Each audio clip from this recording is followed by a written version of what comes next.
Okay, good morning, everybody. Okay, so let's visualize our friends, the merit field. Remember, they're your friends. And the Buddha's here to help us.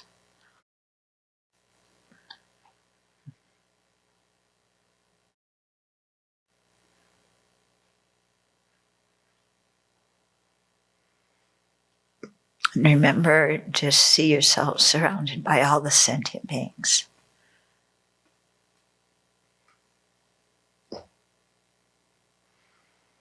When you do this, try and get a feeling for the difference in the way sentient beings see things and how enlightened beings see those same things.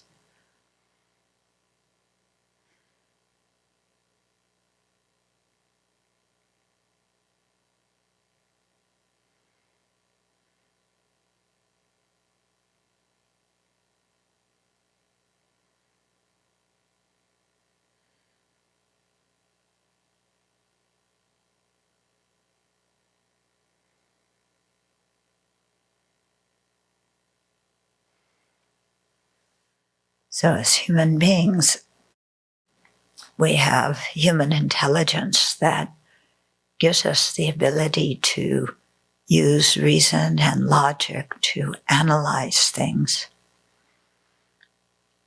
And that ability is quite helpful because without it, we simply accept everything that our five senses tell us as real, and we accept everything we think as completely, infallibly real. So this ability to think and analyze is quite precious, and it's important that we use it and use it properly. Because, of course, as we all know, we can think of all sorts of, quote, quote, good reasons that justify bad conclusions. But they're only the, quote, quote, good reasons. And so we have to really check our analysis and make sure that we're doing it properly.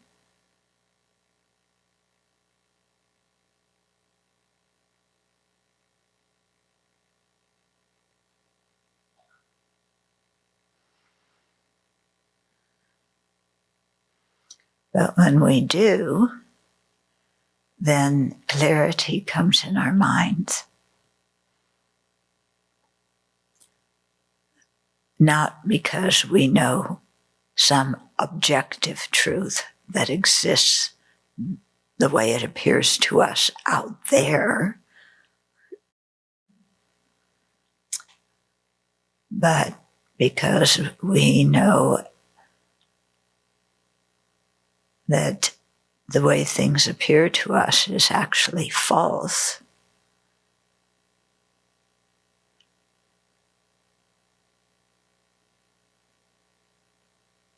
And so that opens things up for us.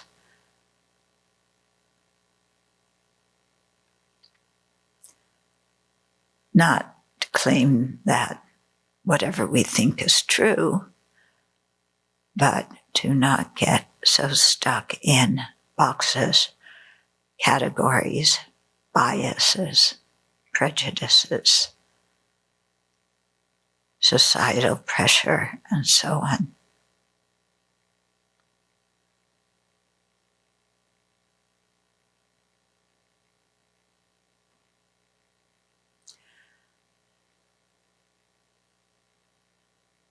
So using that analysis properly opens our mind to seeing the kindness of enemies, to see that sentient beings any particular sentient being is not 100% good or 100% bad, but all of them are kind, and all of them are valuable, and all of them are worthy of our compassion and our respect.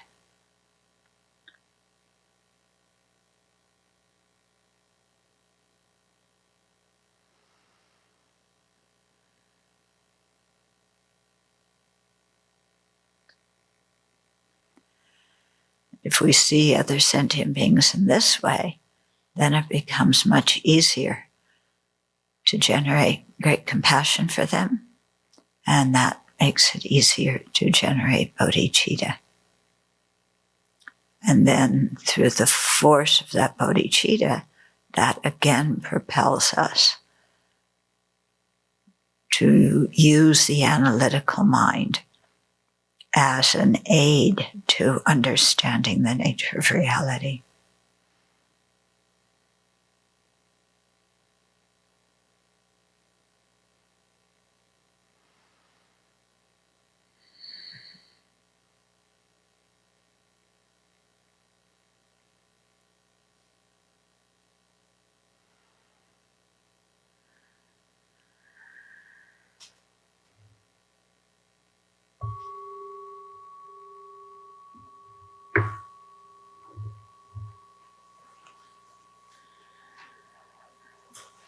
So Jeffrey said something at our Tuesday class that is quite obvious, but we may not think about it in that way.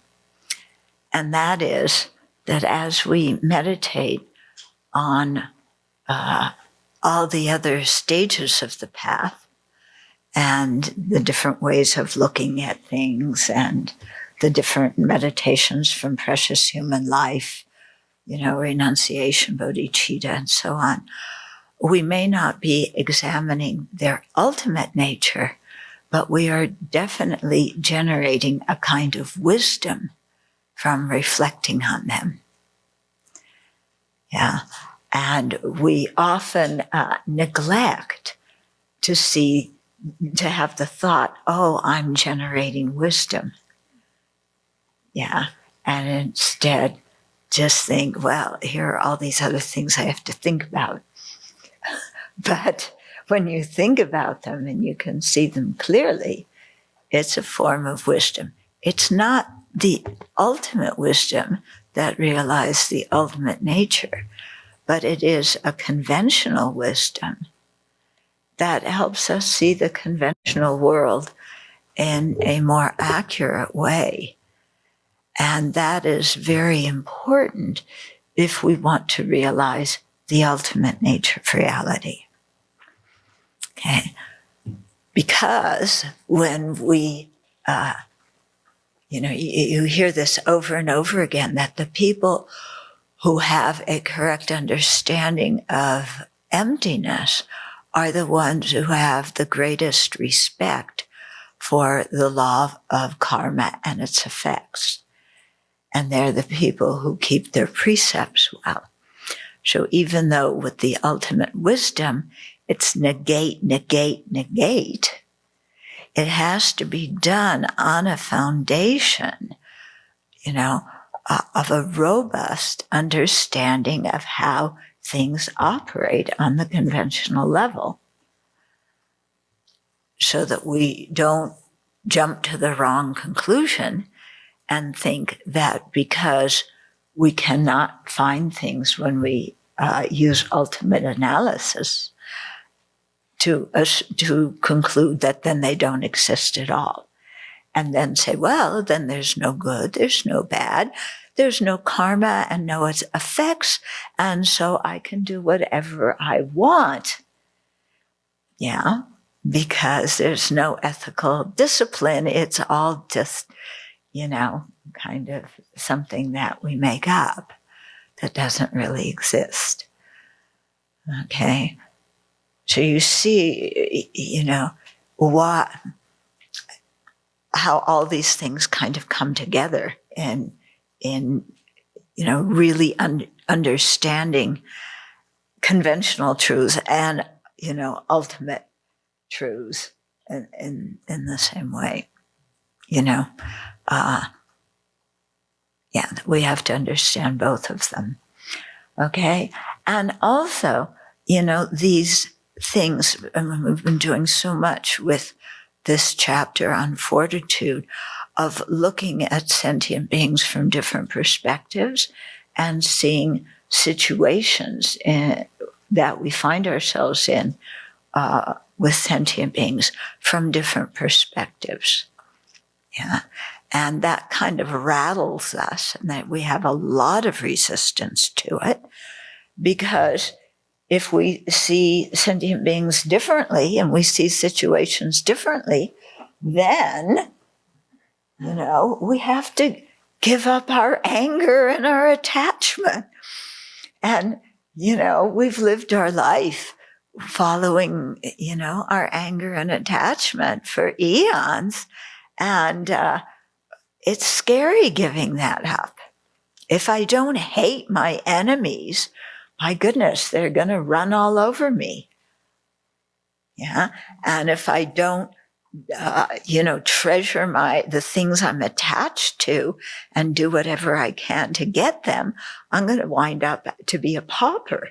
And we jump to these insane conclusions, because there's so much resistance to really changing the way that our mind sees things. Yeah. Do you bump up into your resistance in your meditation? Yeah.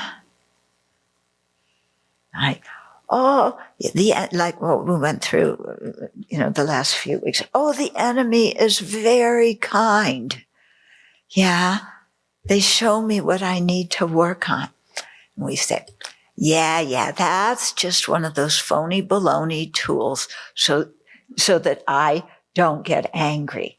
Or no, not so that I don't get angry, so that I stuff my anger and pretend I don't get angry. Yeah. It's just one of those stories we make up, but it's not actually true that sentient beings are kind. Yeah. Does that thought come in your mind sometimes? Yeah. Or, yeah, well, maybe they're kind, but they've been really mean to me. And I've got to let them know it. So, we bump up against these things all the time because our way of thinking is very, very rigid. Yeah. And we don't know, when we start to see things in another way, sometimes we get very confused. Well, what's the real way? Are these sentient beings really kind, or are they really mean? They've got to be one or the other. They can't be both. Yeah, they've got to either be kind, which means everything they do is perfect, or it means that they're really deceptive and have rotten motivations, which means everything they do is horrible. So which is it? Yeah. And so our inability to see, a sentient being may have many good qualities and have many faults.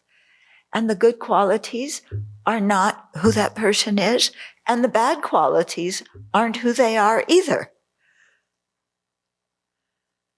Yeah. But, then we go, but I've got to, I've got to decide who they are and what they are. Because if I talk like this to my friends and family, they're going to send me to the nut house. Okay. Is this ringing true for some of you, or are some of you thinking that I belong in the nut house? Yeah. Yeah. So it's yeah.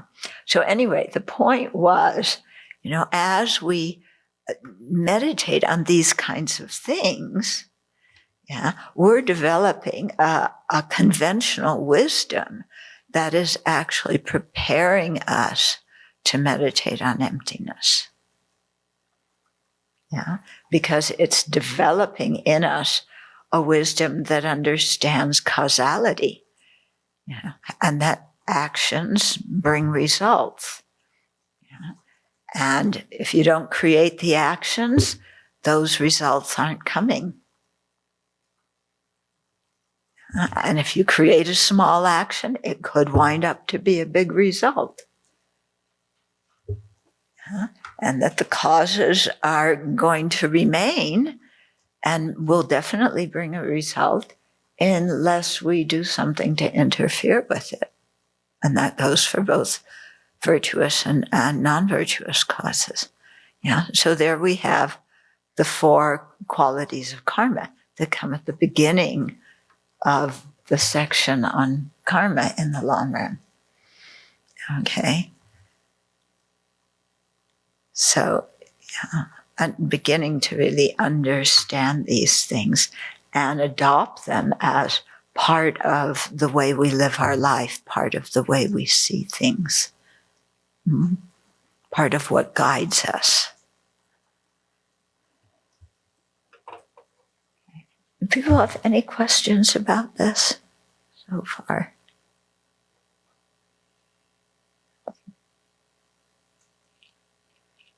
Okay, well, it'll tie in with what's coming up. Okay, so we left off at 113. Let's just do a little review of 111 and 112. Okay, so 111 says, thus, since patient acceptance is produced in dependence on one with a very hateful mind, that person should be worthy of veneration, just like the sacred Dharma, because they are a cause of fortitude. Okay, so that verse is a perfect example of how our mind has resistance and says, oh, that's just a nice story that they're making up so that I can, ignore the fact that I'm angry and make it look like I'm really holy. Okay, but think about it, okay? Yeah, we cultivate patience and fortitude, independence, depending on people who harm us, people with a hateful mind who maybe want to harm us. Yeah, because we can't generate fortitude with people who are kind. Yeah, you can't, because you need somebody who harms you to practice fortitude, not somebody who is kind to you. Yeah, so that's why finding beings who harm us, in one of the preceding verses, he said it's like finding a treasure. Yeah. Okay. Now, this is quite the opposite from how the world thinks, isn't it? Yeah. The world thinks that person harmed me. They're an enemy. I should destroy them, because if I don't destroy them, then they will harm me again. And if I don't destroy them, other people will think I'm a wimp, and those people will harm me. Yeah. So my anger is my friend, because it's going to give me the energy to destroy, that person who is harming me. Okay. So combining the harm with the person. Because the person harms me, that means the person is bad. Okay? So remember, we're always talking about separating the person and the action. Yeah, so this is a good example of it. That person may do a harmful action. It doesn't mean that person's bad. The world says that person is bad. Buddha says that person has the potential to become a fully awakened Buddha. How can you say they're bad? Yeah. You can say the action they did was harmful, but you can't say they're bad. Okay, very opposite to the way the world thinks. Mm-hmm. And so, being well trained in the world, we have a lot of resistance to changing how we think about things, and a lot of fear. Yeah, that if we give up our old way of dealing with things, that then we will just get stomped over. Yeah. There's a lot of fear there. But we haven't analyzed whether our old techniques actually work or not. Yeah. We just assume they work because we've used them for so long. But do they actually work? Okay. So I find what is very helpful here, there's one example I find helpful because this same mechanism works whether you're an individual or a group or nations, how different nations relate to each other. Okay? So when people are being oppressed, yeah, what does society say you should do?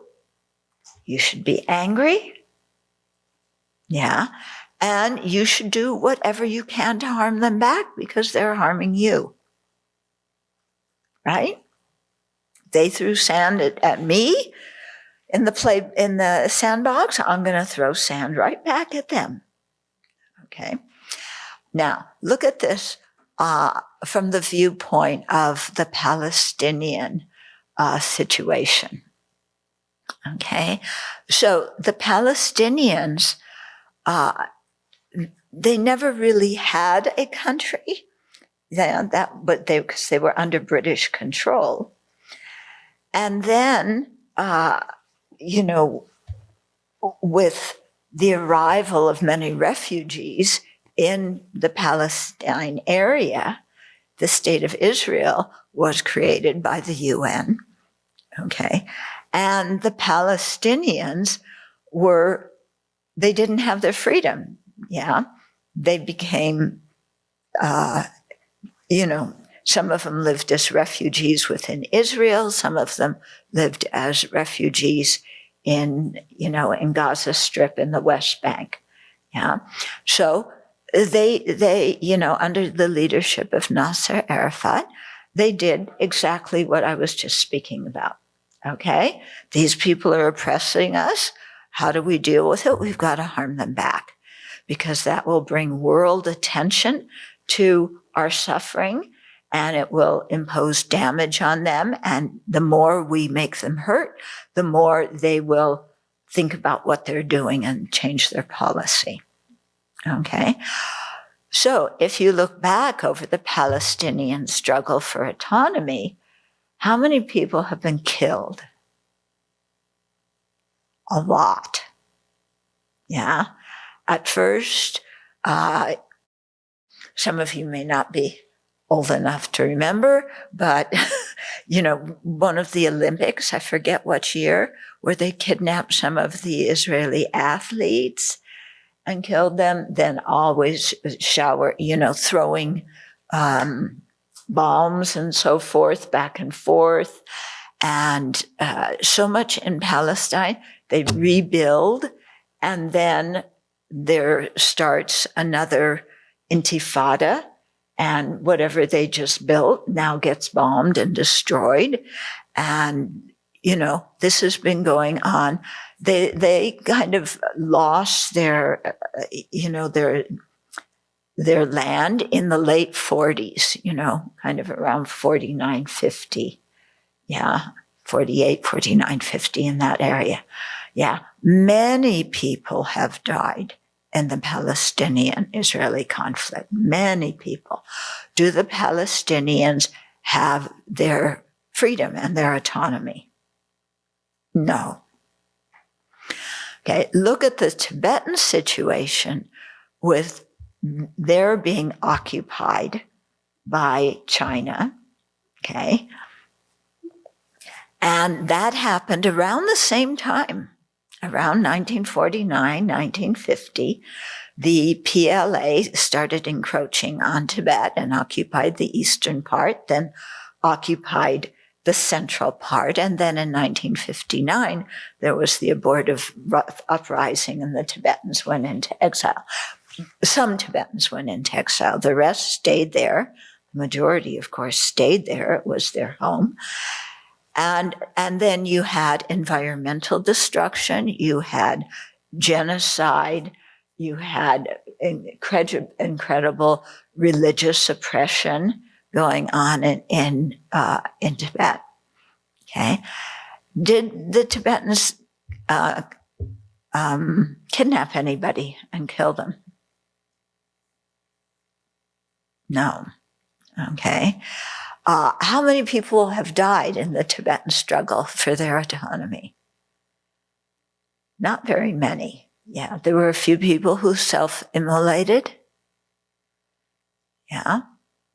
But anybody else who died were basically killed, due to the Chinese occupation, not due to the Tibetans' rebellion. Okay. Now, why haven't the Tibetans rebelled and killed people and taken up arms and so on? Well, His Holiness's leadership and Buddhist principles. Now, not all the young people agree with this. Yeah. Some of the young people would like to be violent, but His Holiness puts a stop on that. And he constantly is telling them, do not hate the Chinese. Yeah. And, he speaks out directly about the tragedy that's happened in Tibet. Yeah. But he does not advocate violence. Yeah. Look at Martin Luther King, same thing. They lost their freedom, their independence, in the 1600s. So it's even been a longer struggle for them. Yeah. But what you look when you see all these situations is that the people who are violent, they don't realize their aims any faster than the people who are nonviolent. Yeah. And the people who are nonviolent are noticed by the world for their nonviolence. That doesn't mean they roll over and just say, do whatever you want. No, you look at what Gandhi did. He didn't say, oh, British, yeah, sure, fine, it's all okay. No, there were protests. Yeah. Yeah. Same with the blacks, same with the Palestinians, same with the Tibetans. There's protest, but not violence. Yeah. And really emphasizing keeping the anger in check. And in the case of His Holiness, really applying these things so as to, release the anger altogether. Okay? So when we really look at this example, at least on the big scale in societies across nations, violence and anger do not achieve your goal any faster than, working on your anger and being nonviolent. Okay, so it's similar, like to really look, because we've always seen our anger as our friend. Whether we're the explosive anger who throws and yells and screams and are violent, or the implosive anger, which totally shuts down and backs away, that's not being peaceful. Yeah, if you implode with anger, that's not being peaceful. It's another way of, getting to somebody. And the mind is equally as upset. Yeah. But if we really examine this following anger achieve our own aims? Yeah, not really. Okay, so if we, and this is why it's so important to apply the teachings to our own life. Because unless we look at our own life experiences and seeing how our anger does not achieve our purposes, if we don't see that from our own experience, then we're not going to really be able to change. Yeah. If we just use the examples of the Palestinians and the Tibetans, and other people with their anger. Yeah. But it's so important to check. So to think of times when we've been really angry and how we've acted, and what have we desired? What kind of outcome did we desire during those times when we were really fed up? Yeah. And were we able to achieve our purposes by getting angry and harming others, either physically or, verbally? Because we can do a lot of damage verbally. Yeah. So to really see, my old strategies, have they worked?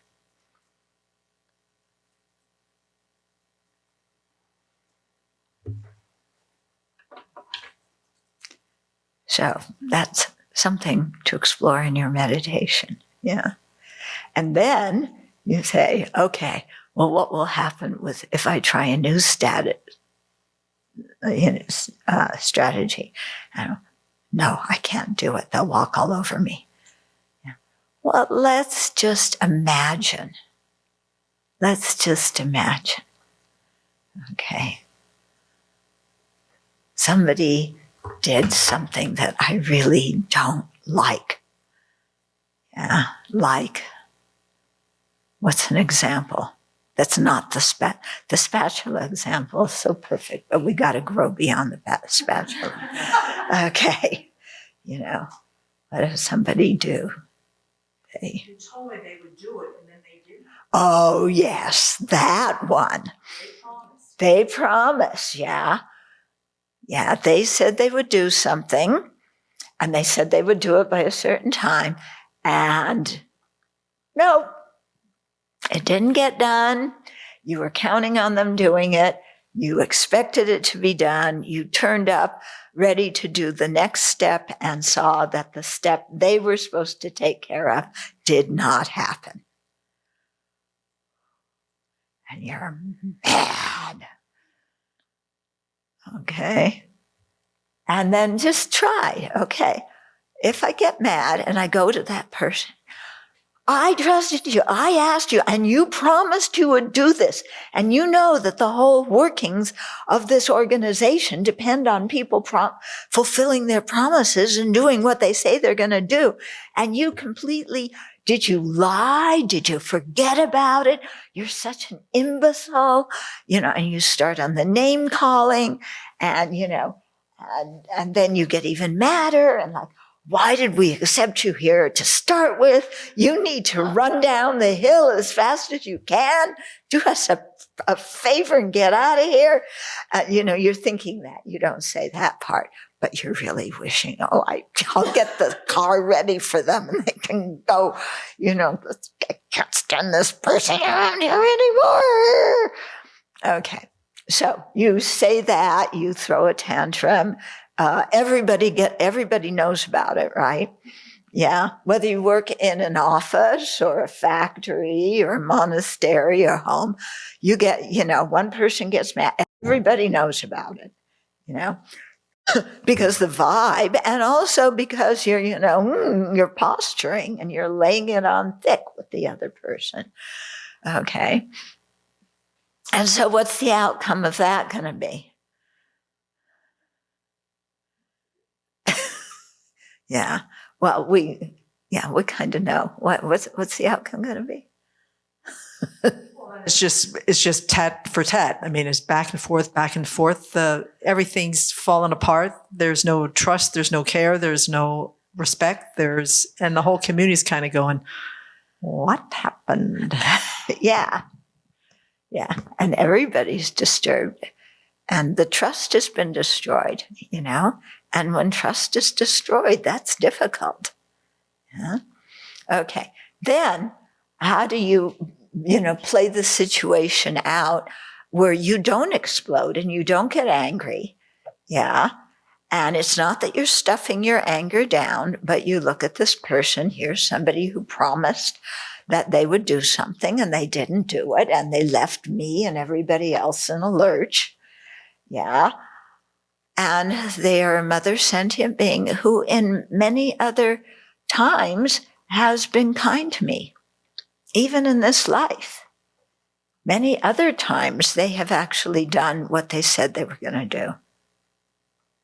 Yeah. And sometimes maybe not as well as I would have liked, but sometimes they actually did things that nobody else could do that helped the community. So this person is not 100% bad. Yeah. And I want to know why they did that. But in a way, why is irrelevant. Yeah. How does understanding why, if they say, well, my little toe hurt, yeah, come up with a better excuse. Yeah. The why, I don't know how much why actually calms our anger. Why did somebody do something, not keep their word? Why? Why not? Because they're a sentient being. Yeah. The specific motivation doesn't really matter. Just the fact that they're a sentient being is enough of a reason to show why they didn't do what they said they were going to do. Yeah, because this is a characteristic of all sentient beings, including us. Yeah. Have we always done what we said we were going to do?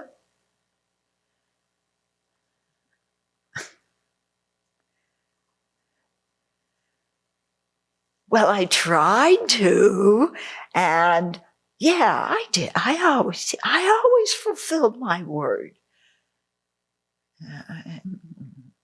Except then,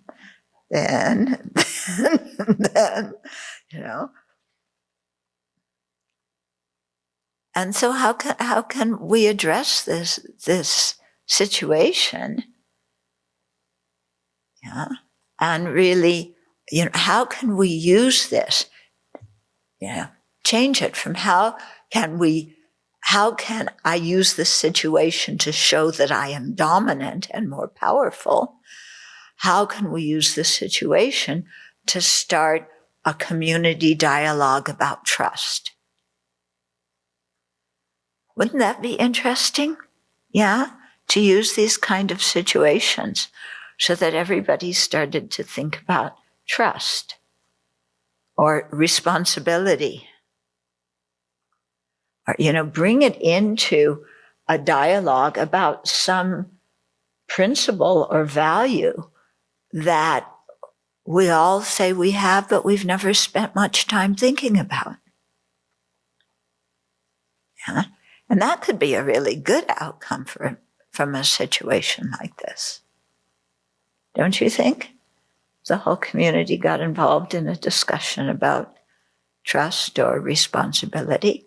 Yes, it will take more time, and I want this thing done now. But in the long term, for the health and welfare of a group of people working together, having that kind of dialogue is really, really beneficial. Again, whether you're at a workplace or a family or somewhere else. You look like you have a question. Well, how could someone start that dialogue, like at the Abbey? I think by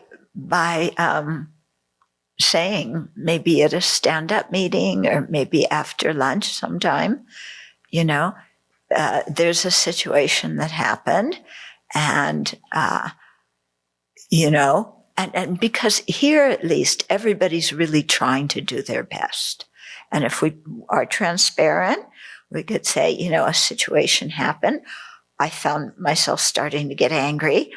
I remembered that teaching, and and I want to try this out. And what do people think about us doing just, some discussions the same way we do regular discussions, in small groups and large groups about trust or about responsibility or whatever else you want to be, and say, this, because I think this would be a good situation to just, try this out on.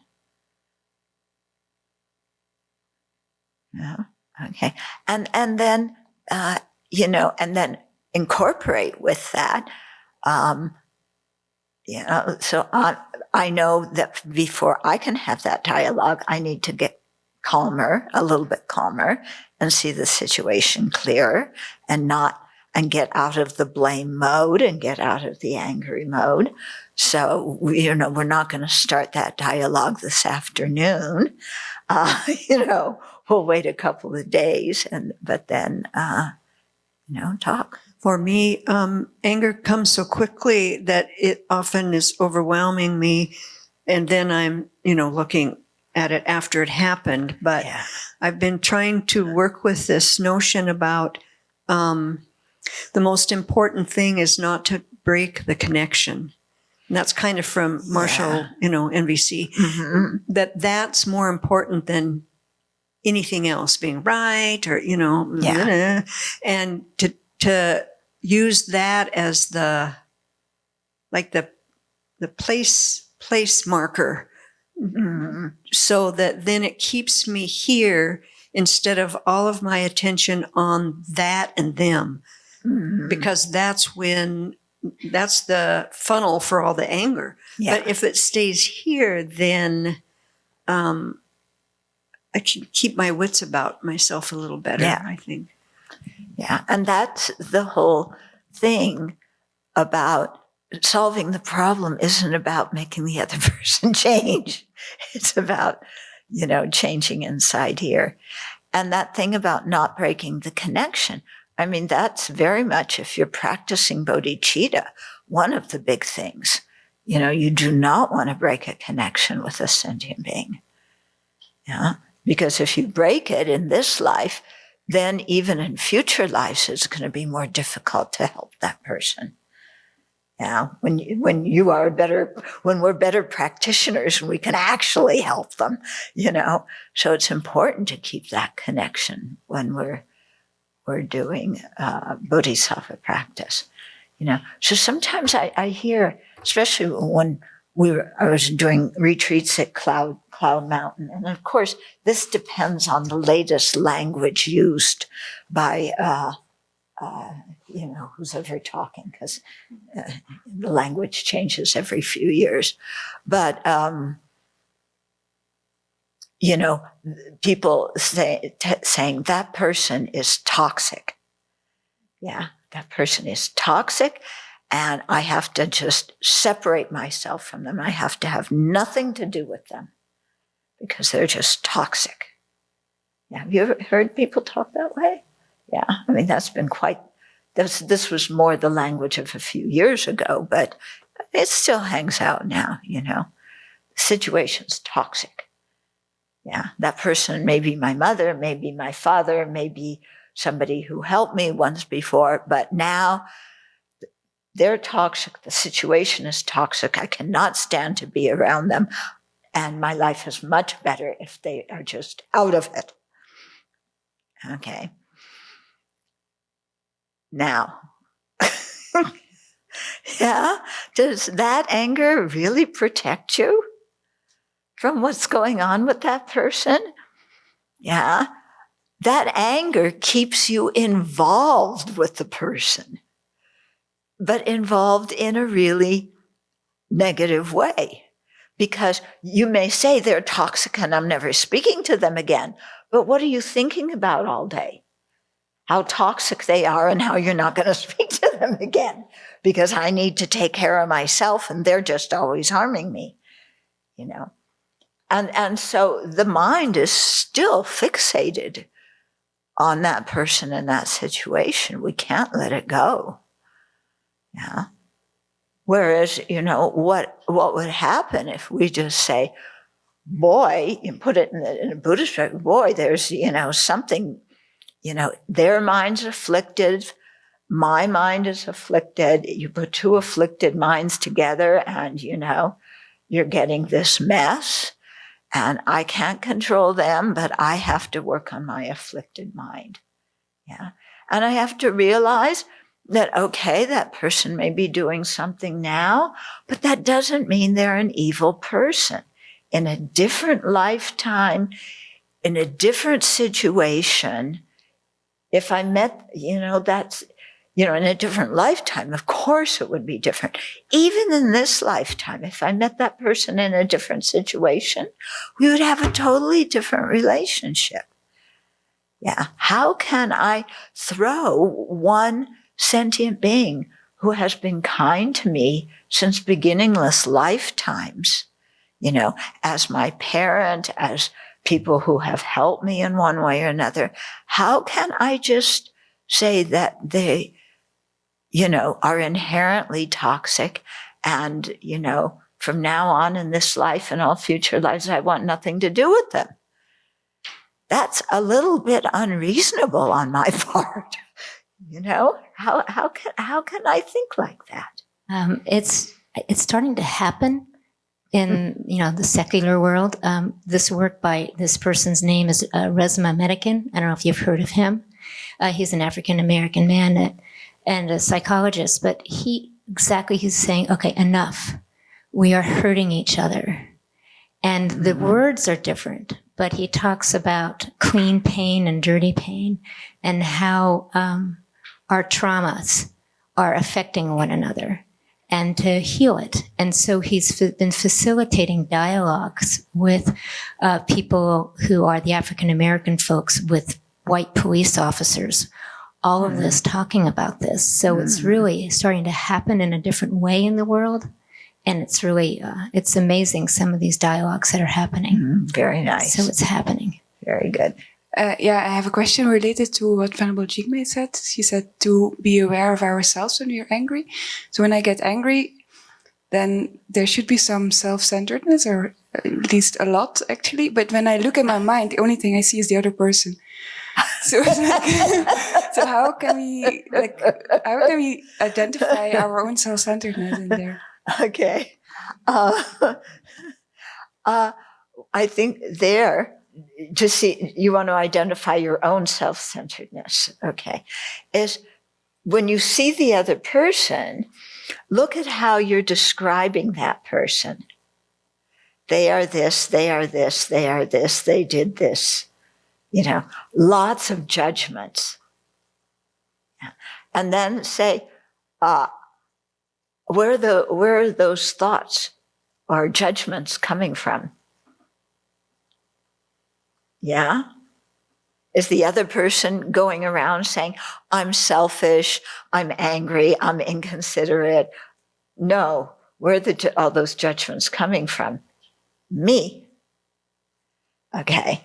Why am I seeing that person that way? Because I want to be happy and they're interfering with my happiness. And my happiness is more important than anybody else's happiness. Yeah. And so you begin to come back to that self-centered mind. That's what I call my rules of the universe. How I think everybody and everything should be. And then I realize, you know, those are my rules of the universe made up by my mind, but they do not pertain to the universe. You know, unbeknownst to me, the rules I made up for the universe actually don't apply to the universe. Yeah. So I need to, check out my rules of the universe and, see if they're a little bit self-centered. And then we discover, I really like this periscope thing, that when we look at a situation with the mind, with the self-centered mind, it's like we have this little periscope, that's going up and out, and there's this whole big world, and we're seeing this. And the lens we're seeing it through is the lens of me, I, my, and mine. It's not an objective lens. It's a very partial lens based on the premise, the first rule of the universe, which is I am always right. Followed by the second rule of the universe is everybody should always do what I want them to do or what I think they should do because I'm always right. And then to really begin to see how, thinking like that is really nonsense.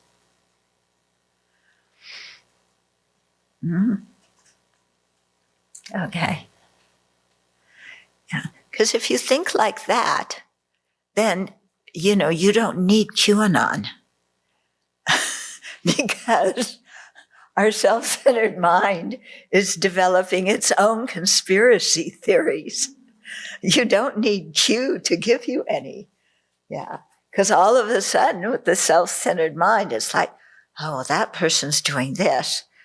And they talk to that person, so I think that person's in on it too. And actually, I'm so nice to everybody in this office, but I know they all talk about me when I'm not here. Yeah, I know that. And who needs Q? We just invent our own. It's very helpful, if you want to bring in some Madhyamika philosophy here, to think about, the difference between conventional existence and ultimate existence. Yeah. And that conventional existence is, it's just based on human conventions. Yeah. And there is nothing ultimately true about it. You can't say anything is anything. Yeah. There's three criteria for seeing if something is conventionally true. Yeah, so this is a good three criteria. First is it's renowned in the world. Okay, so everybody in this office hates me because one person, it was their job to clean up around the coffee machine and they didn't, and because they know that I don't like the dirty tables and that I would come and clean it up if they didn't. So they're taking advantage of my kindness. Okay? Yeah, can you imagine somebody thinking like that? Well, a few of you are fessing up. A few of you are. Okay. And then, okay. So is that conventionally known in the world? No, it's known to me, but not conventionally in the world. Okay, so it didn't meet that one. Or sometimes yes, it is, because I know there's other people in the office who are on my side against those people who act so unscrupulously. I said unscrupulous, unscrupulously. Yeah, those people who are jerks. Yeah. Yeah, okay, well, there are some people who agree with me, Okay, so. And then, it's not, my assessment is not contradicted by another valid conventional cognizer? Okay. Well, yeah, all my friends agree with me. Yeah, no other. They must all have valid conventional valid cognizers because they agree with me. Yeah. Well, no, that's not actually the definition of a conventional valid cognizer. That everybody agrees with me, It has to function in a certain way. I mean, it's like, and a lot of people can believe in a conspiracy theory, but that doesn't make the conspiracy theory true. Okay. And this is what we learned way back when, before we learned the term conspiracy theories. This is the whole story about the emperor has new clothes. That you can make up a story and a lot of people will believe it, but it doesn't mean it's conventionally true. Because that little boy in the story, he was the one with a conventional, reliable cognizer, not the rest of the population who, saw the emperor wearing the finery. Okay. You have that story in Germany? I think so, yes. Yeah. So it's a good story, And then the third criteria is that it doesn't contradict a mind analyzing the ultimate. But, our judgment about somebody, yes, it's definitely contradicted by a mind analyzing the element, because we are really the ultimate, because we're very entrenched in self-grasping at that moment. Yeah, which is not a valid, reliable cognizer. Okay. Yeah, so we should actually do something with the text today. But I hope this is giving you some ideas about things to look at. Yeah. Okay. So, verse 112, which we also did last week. Therefore, the Mighty One has said that the field of sentient beings is similar to a Buddha field, for many who have pleased them have thereby reached perfection. Okay, so the Mighty One, the Buddha, said that the field of sentient beings, he doesn't say it's exactly like the Buddha field, but it's similar to the Buddha field. Yeah, in what way is it similar? In the way that many who have pleased sentient beings have attained perfection or awakening, just as many who have pleased the Buddhas and made offering to the Buddhas have attained perfection or awakening. Okay, so in those two ways, the sentient beings, or in that one way, the sentient beings and the Buddhas are similar in that we can make offerings to both.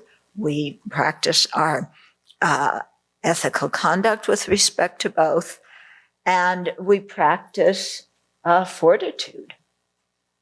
Okay, and especially with sentient beings, okay, we need sentient beings as the object of our fortitude, just as if we want to accumulate merit by making offerings to the Buddhas, we need them, to be the ones that we make offering to. Now, you might be wondering, why am I talking about, the holy beings being objects of our ethical conduct or fortitude or whatever? It's because, when we have an afflicted mind, we can act that out in relationship to anybody, holy being or sentient being. Yeah. But here, this verse is really emphasizing that if we, strive to please sentient beings, we create merit that's very similar to when we please the Buddhas. And, here thinking in terms of making offering or whatever, in terms of pleasing them. But actually what pleasing the Buddha means is something deeper than making offerings, because actually the Buddha doesn't need that pair. Okay. So the idea that both the field of sentient beings and the field of holy beings are similar in that they are objects with which we create merit. Okay. Now, 113, we're moving ahead. A Buddha's qualities are gained from the sentient beings and their conquerors alike. So why do I not respect them in the same way as I respect the conquerors? Okay, so we respect the conquerors, the Buddhas who have conquered their afflictions. Yeah, they gained their qualities in relationship to sentient beings and in relationship to the Buddhas. When they were on the path, they made offerings and so on to the Buddhas, but also through sentient beings. Because when we practice the Bodhisattva path, who do we generate bodhicitta for? Do we generate bodhicitta so that the Buddhas we can lead the Buddhas to full awakening? No. We generate bodhicitta so that we can benefit sentient beings. Yeah. So, it's sentient beings who are the foundation of our bodhicitta. And in the same way, before all the Buddhas attained a full awakening, it was the sentient beings that were the basis of their practice too, who they accumulated merit with. Okay, so seeing that we create so much merit in relationship to sentient beings, and in relationship to the conquerors, how come we don't respect sentient beings in the same way that we respect the conquerors? Okay? And so this comes down to Sam being kinder to me than the Buddha. Sentient beings are kinder to me than the Buddhas, because if we want to practice fortitude, we have to do it with sentient beings. Okay, so why not respect them? Because they are the ones who are aiding us in our practice. So remember, just as the previous verses said, when you want to create merit by being generous, beggars are no hindrance. You're doing that. When you want to create merit by keeping precepts, the person who gives you the precepts is not an impediment to your doing that. Yeah. Okay, then 114. Of course, they are not similar in the quality of their intentions, but only in the fruits that they produce. So it is in this respect that they have excellent qualities and are therefore said to be equal. Okay, so what this verse is saying is if we're going to compare the sentient beings as a field, with which we create merit, and compare the holy beings as a field with which we create merit, okay, they are both similar in that we can create merit with them, and they give us that possibility. However, they are not similar in terms of how their minds work, okay, in terms of their intentions, because sentient beings are under the influence of ignorance, anger, and clinging attachment. The holy, the Buddhas are not. So they're not similar in the quality of their intention, but only in the fruits that they produce. The fruit is our creation of merit in relationship to them. Okay, is this clear? Yeah? And so it is in this respect that they have excellent qualities, in the respect that they are the basis with which we can create merit. And it's in that respect they're said to be equal, because we depend upon them equally to create the merit needed for full awakening. Okay, if we just made offerings to the Buddha and despised sentient beings, awakening is impossible. Yeah, no way to even attain the first Bodhisattva path. if we have that kind of idea. 115. Whatever merit comes from venerating one with a loving mind is due to the eminence of sentient beings. And in the same way, the merit of having faith in Buddha is due to the eminence of the Buddha. Okay, so here it's talking about how we create merit with them, why they're valuable. Okay, so if we venerate somebody who has a loving, compassionate mind, yeah, we venerate them because of how they relate to sentient beings. Yeah. I mean, why do you respect His Holiness Dalai Lama so much? Why is he respected in society, even by people who know nothing about Buddhism, who aren't Buddhists? Why? Is it because he makes offerings to the Buddha? Is that why other people respect him? No, it's because of how he treats other sentient beings. Okay. So if we are going to venerate somebody like His Holiness, it's because of how he treats sentient beings, not because he makes offerings to the Buddha. Yeah. But because he, he treasures sentient beings and sees them as valuable and sees them as lovable and sees them as wonderful. And himself says, whenever I go anywhere, I see everybody as friends. Yeah, that's why we respect him. Okay.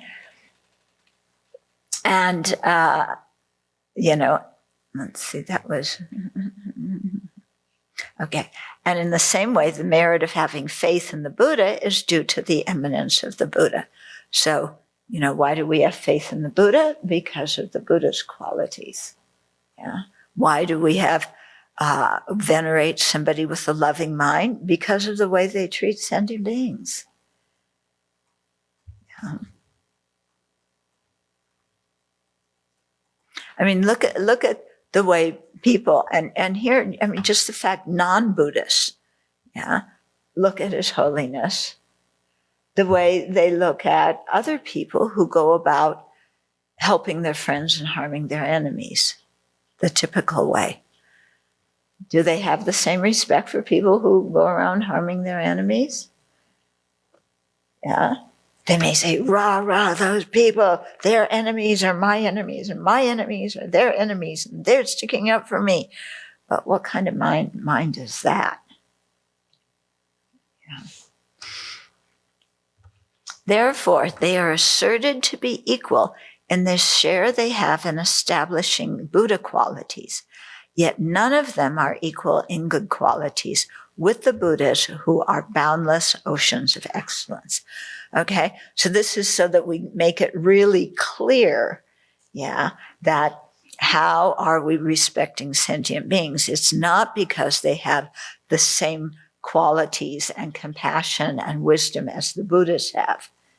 Yeah, it's because they are fields of merit that, and by creating that merit, we can attain our own spiritual aims in the similar way that in relationship to the Buddha, we can create merit that helps us attain our spiritual aims. Okay, but they're two different groups. Okay. Now, when I read that verse, I was thinking about that verse last few times, and how interesting it is that when we are confused and we don't know what to do, who do we ask for help? Yeah, we usually ask for advice and help from other people in samsara. When we're upset or despondent or confused, do we sit down and read a thought training text or read a sutra or listen to a dharma talk? When we need advice or support or comfort, Yeah, who do we turn to? Yeah, who do you turn to?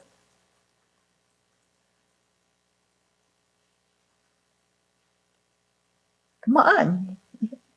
You guys like to talk. What's the answer? You know? Do we turn to the holy beings for advice?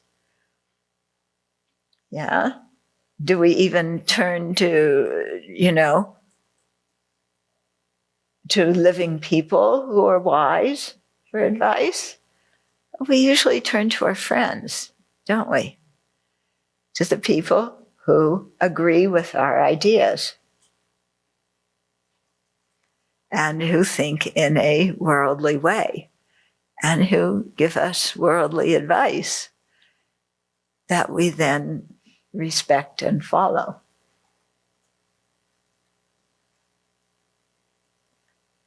Yeah. Do you remember Dear Abbey? Yeah. So this is from a certain generation. Do all of you know Dear Abbey? Okay. Anyway, she's been reincarnated,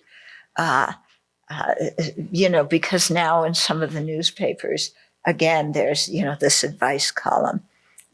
There's Miss Manners, yeah, and I don't know what the other ones are called, but it's the incarnation of Dear Abbey, and Dear Ann Landers. Remember Ann Landers too? They were sisters. Yeah, but they had columns in different newspapers. Yeah, so we turn to somebody like that for advice. Yeah, very interesting what people ask for advice for, and then follow that advice. Do they, do they ask a wise person or look at the scriptures? Even the scriptures from their own religion, because all religions teach forgiveness. Yeah, all religions teach cherishing others. No, we don't look at that. It's interesting, isn't it? Yeah. To ask ourselves and do a little checkup. When I need advice, who do I go to for advice? Yeah, I've had this situation where people come to me for advice and I give them advice and then they get really mad at me because they don't like my advice. Okay. And this comes up especially in cases of unwanted pregnancy. You would think if somebody called me for advice, they would know what the answer is going to be. Well, I don't always give them the answer that they want to hear. And then some of them get really mad. Yeah. I try and present other alternatives, because I'm anti-abortion and pro-choice. Yeah. But because I don't think it should be politicized at all the way it has been. But quite interesting how when people give us advice that doesn't agree with what we want to do, we get mad at them. And you find people who will go from one Dharma teacher to the next Dharma teacher, to the next one, to the next one, asking the same question until they find someone who is going to tell them to do what they want to do. Yeah. And so you wonder, why did they spend so much time going to ask the question to all these other people? Yeah. If all they wanted to do is follow their own idea to start with, well, because it's a way of not taking responsibility, isn't it? Yeah. If it goes bad, then, well, they told me to do this. I don't have to be responsible for it. This is one of the reasons why monastics have a precept about the way the precept is worded is not to carry messages from a man to a woman and a woman to a man. What the precept is about is not getting involved in other people's romantic relationships and giving them advice about who to marry and who not to marry and so on. Okay? Because if you do that, I remember Venerable Thubten teaching this in 96, and she said, if you play matchmaker, because especially like in ancient India, there were matchmakers. I mean, today in India, in many cultures have matchmakers, nowadays. If you are a matchmaker, Venerable Thubten said, leaning forward, how many good marriages do you know of? And if the marriage isn't good and you were the matchmaker, who are people going to blame? You. Yeah. So better you let people decide for themselves and be responsible for their own choices. Yeah. And this is a serious precept too. It's a Sangha Visesa. So it's not a minor precept, it's a major one. Okay. Okay.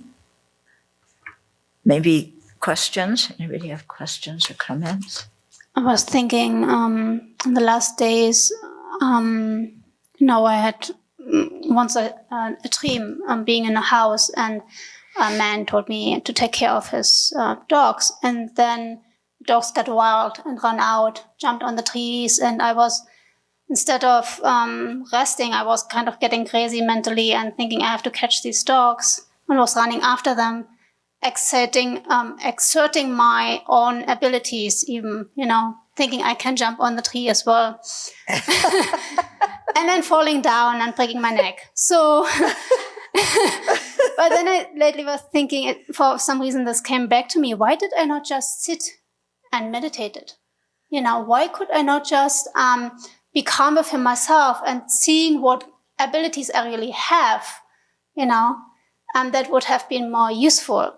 So in this regard, whom do we ask for advice? Also if I'm already very stirred up with all kinds of thoughts, it makes it even worse if I ask a person. There's another thought coming from the outside. I already have enough of stimulation. Why do I not sit down and just calm firstly, and then find maybe an inner voice that I received due to my learning and meditating? Yeah, exactly. When my mind is troubled, why don't I practice thought training?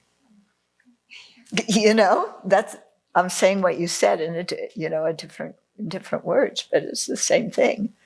Yeah. Why don't I just practice what I've learned?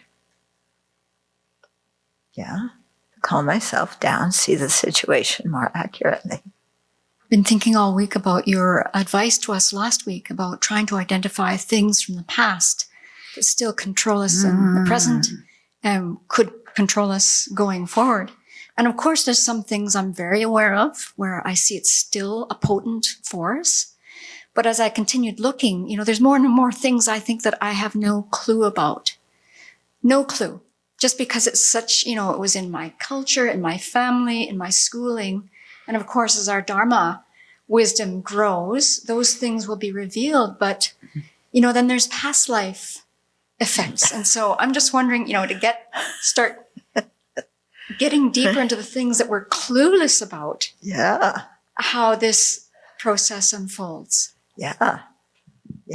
And how you just keep applying the Dharma to all those things and really using your own analytical ability. What is true? If I do this, what's the result? If I follow that, what's the result? And really learning to assess things ourselves, because there's a whole lot of those things that you, like, you're right, we're totally clueless about. Totally. We don't even realize we have certain assumptions. Yeah. Yeah. That's why I think it can be very good to live in other cultures. You know, I know, speaking for myself, living, in the Tibetan community, I began to see that maybe democracy is not the best thing for everybody. I had never questioned democracy before. Now, I'm not saying I think autocracy is good, but, you can't just go into a country and say, now we're going to be democratic. It requires a lot of preparation and cultural attitudes and things like that. Yeah. And I never thought that before. I just thought, yeah, democracy's best. You just, that's what America's doing, is spreading democracy. But we aren't. Why are those democracies failing? Because we aren't creating the underlying causes that need to be there to sustain that kind of government. Yeah. And yeah, so that, there are so many things that you just begin to look at and question again. And my way of thinking about this, that, or the other thing, what is it based on? Yeah. I did that a lot. I'm talking about myself, which of course, it's not my favorite subject or anything like that. But, right before I ordained, when I had to go back to America after being, in Nepal and India, it was just a crazy time with my family, which I won't go into that story. But these things were happening. And every night my meditation was, because I was getting input from my family about what they thought. And then I was also fairly new to the Dharma. I'd been in the Dharma maybe a year and a half and didn't know much. But my evening meditations were thinking about what's the perspective of my family, i.e. society, and what would the Buddha say about this? And just comparing those two, here's this situation that happened. Yeah, the Buddha says kind of, this is how you look at it. Society says this is how you look at it. What do I really believe? Yeah, because I'm not just going to go and say, I believe what the Buddha said, and I'm now questioning everything society says too. Like, what do I believe? So I would take the situation and play it out according to what my family, society says you do. And here's how it would evolve and what would happen. And then I would play it out in my meditation about how it would evolve if I followed what the Buddha would say. And it was extremely helpful for making my own mind clear about what I believed and what I thought, and taking out all these old ideas and assumptions and really saying, do they function?